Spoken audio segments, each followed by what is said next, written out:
this is. You can see it right there. I thought we'd break it out together.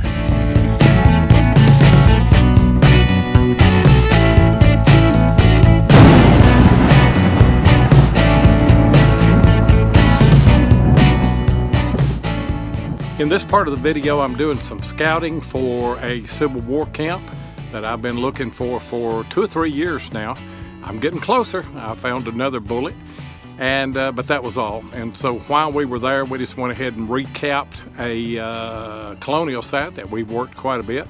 More relics come out of the ground. Old spring right over there. Last year I found a Confederate infill bullet. We've got a colonial site back over in that direction.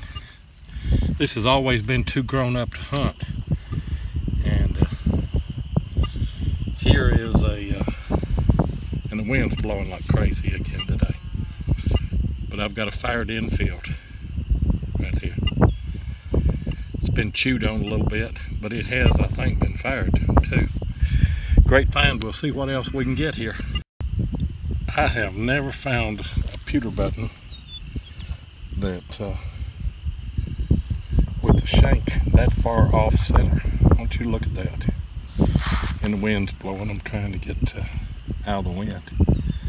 There's the face of it. I don't think that there's any design. Could be a little bit. Man, that sounded just like a nail on GPX. But I'm digging all those. You can see that right there. That's an 8 or 9 inch plug, and this was right in the bottom of that right there. And it's flat button. Shank is broke off of it. You can see a little bit of the residue from the brass right there. I love it when you see that. Good deep bullet, button. And on my GPX here, I'm running deep and enhanced, and then on tracking, and I'm on cancel because we got a electric fence that's all the way around us here. But it's working, running steady and stable. I did turn my gain up to about 8 so I can get a little bit more depth. Deep hole right here too. I don't know what this is. You can see it right there. I thought we'd break it out together. And see, is it a cuff link? Oh, it's a saddle strap guide. Oh man, sweet. That thing was a screamer. Blowed my ears off. That may be the only saddle strap guide I've found on this home site here. I'll take it. Out of this hole right here, I've got a square nail, but I was also getting a high tone out of it.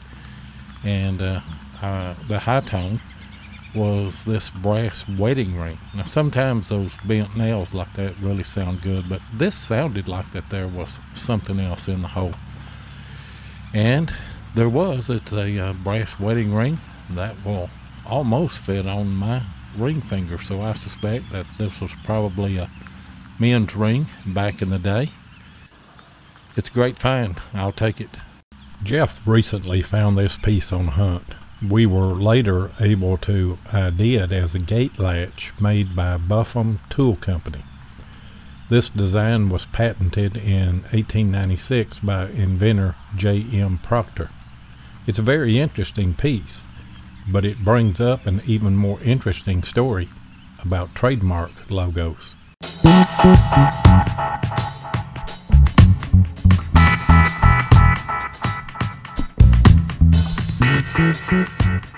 Trademark logos are very important. They help people recognize your brand and in many cases offer some insight into your company or your product or your organization. A well-chosen trademark logo can lead to success, but the opposite can also be true. Such is the ill fortune of the Buffum Tool Company of Louisiana, Missouri. Frank Washburn Buffum was born July 1st, 1859, in Monroe, Wisconsin, and came to Louisiana with his family in 1873. In 1901, he organized the Buffum Telephone Company. He had this company until he sold it to Southwestern Bell in 1906. Later, he founded the very successful Buffum Tool Company of Louisiana, Missouri.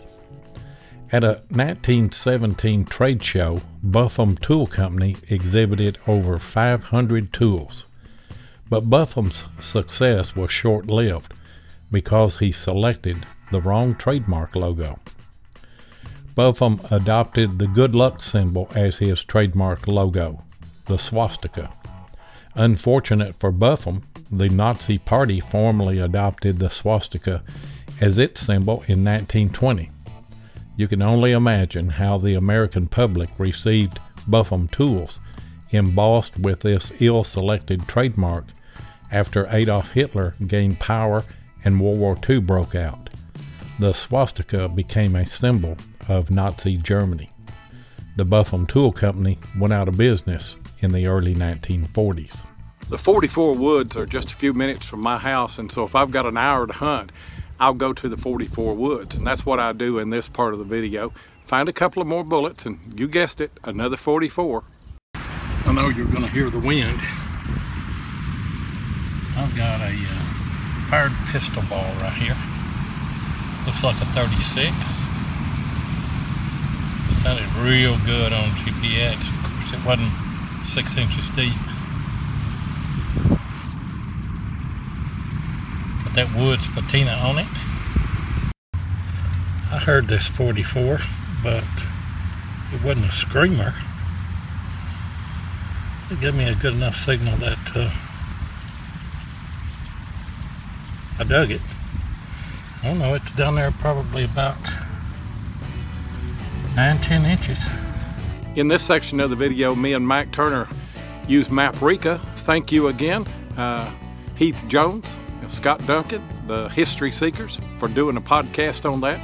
It's a great program, real easy to find the sites. If you haven't checked that program out, check it out and go check out History Seekers too. It's a 1900s house. Some of those turn out to be real junky. This one here's not too bad. We found a few things, and it was well worth the trip of going there. Wind's blowing the treetops out right now.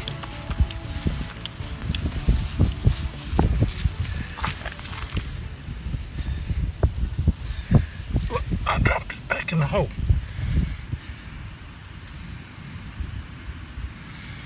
Got a cuff. Shank broke off oak. That's got some kind of design on the front of it. Like little flowers or something.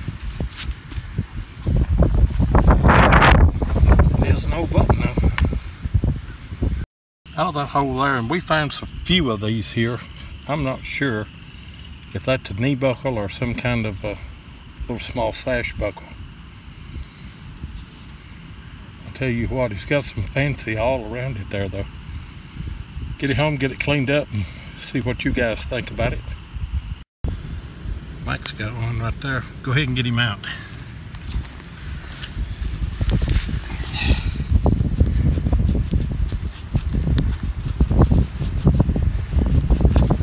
Oh, it's going to be the whole thing. Check it out. It's going to be the whole spoon. Probably get a back mark off of that right there. Yeah, get some kind of idea on the date, this whole place. I found an iron spoon over a while ago, but nothing like this here. This is a pretty spoon here. Sweet. I got a buckle out. I don't know how old that would be. It's got an iron tongue, and this is, I think it's brass with a silver dip on it. Well, good find, I'll take it. We're going to call this little knob that was sitting on spoon knob. I found these two right here, and I didn't film them. That one there's brass, that one's iron. It's all rusted up, you can see. But then I dug this one here out, and then you saw the one that Mike dug a while ago. Here's two more.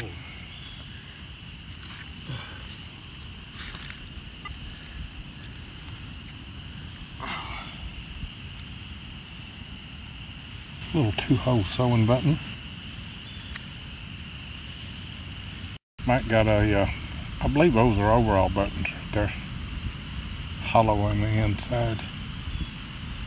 Find them around these old houses though. I dug these 2 pieces the other day, and the wind was blowing so hard that I couldn't film them. It is a J, and that should be a T. J.T. Carter, Glasgow, Kentucky. On the back side it says good for a 5-cent loaf of bread. I like finding these old tokens. And